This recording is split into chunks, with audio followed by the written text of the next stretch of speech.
राधे राधे महाराज जी। महाराज जी, यदि पत्नी भक्ति भाली हो और उसका पुण्य पति को मिलता है या नहीं, और पति भक्ति भाव वाला हो तो पत्नी को मिलता है? आपने पाणी ग्रहण किया है। जो पति होता है ऐसे होता है, पति का हाथ नीचे होता है और पत्नी का हाथ ऊपर, उसे पाणी ग्रहण संस्कार कहते हैं। विवाह को मतलब आज से मैं आपका सारा भार लेता हूं, अर्धांगिनी कही गई है। तो यदि पत्नी जब तक व्रत संयम नियम आदि कर रही है और पति मनमानी आचरण कर रहा है तो पति की दुर्गति होगी और पत्नी को परम कल्याण होगा। और पत्नी यदि केवल अपने पति में आसक्त है, पति की आज्ञा का पालन करती है, पति की सेवा में रहती है और कोई तप भजन नहीं है और पति उसका भजनानंदी है, तो उसका कल्याण हो जाएगा, पत्नी का कल्याण हो जाएगा पति उपासना मात्र से।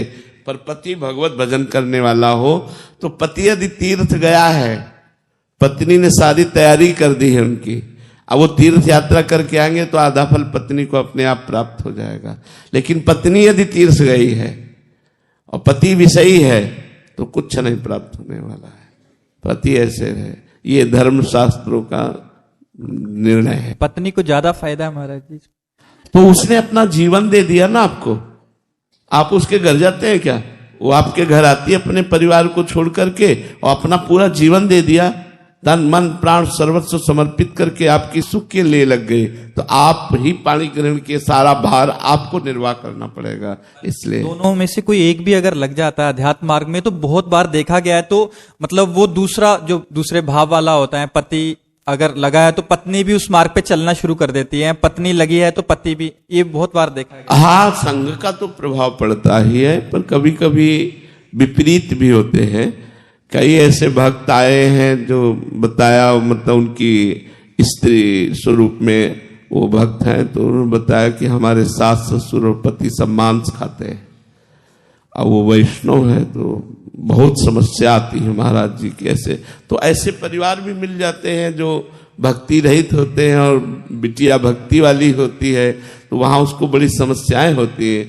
और कई ऐसे पति मिले कि हम तो भक्ति में चलना चाहते पर हमारी पत्नी सहयोग नहीं देती खान पान व्यवहार आदि में, तो बड़े वो कृपा पात्र गृहस्थ है जो पति पत्नी दोनों मिलकर भगवान के मार्ग में चलते हैं, भगवान की आराधना करते हैं। बहुत धन्यवाद का पात्र है वो परिवार जो सब कोई मिलकर भजन करता है, सब कोई कीर्तन आरती पूजा और एक व्यवहार है।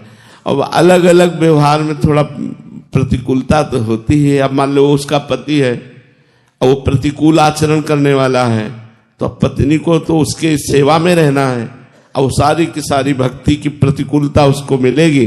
पर धन्यवाद पात्र है कि यदि वो ऐसी प्रतिकूलता में भक्ति कर ले जाए तो भगवान की विशेष कृपा प्राप्त होती है। अरे जी, जैसे कोई पति अगर गलत व्यवहार करता है, गलत कर्म बन जाते हैं, तो पत्नी को भी उसका कर्म का दंड मिलेगा या मतलब ऐसे विपरीत अगर एक दूसरे का कर्मों का फल नहीं है? नहीं, और ना पत्नी के पाप कर्म करने से पति को दंड मिलेगा। हाँ, पाप कर्म का अपना अपना है। पूर्ण धर्म कर्म के लिए वो धर्मिणी कह गई है, धर्म सहचारिणी कह गई है पत्नी को, जो है ना, कहते हैं ना कि हमारी धर्म पत्नी है, धर्म पत्नी, धर्म से युक्त। अगर आप अधर्म करते हो तो आप भोगी हो, वो पाप करती तो वो भोगे। पतिवंचक पर पति रति करई, रौ रौ नरक कल्प सत परई। जो स्त्री अपने पति को छल करके कि पति को भुलावे में डालकर दूसरे पुरुष से संभोग करती है, वो करोड़ों वर्ष तक रौ रौ नरक में पड़ती है। बहुत बहुत तो ये सब पाप कर्म है, बहुत सावधानी से। जब ब्याह हो जाए तो बिल्कुल धर्म पूर्वक चलो। मनुष्य जीवन बहुत थोड़ा है, इससे परम लाभ नाम जप करो, पापाचरण का त्याग करो, कर्मों को भगवान को समर्पित करो और प्रसन्न रहो, स्वस्थ रहो। इसी जन्म में भगवान की कृपा प्राप्त हो, ऐसा लक्ष्य बना।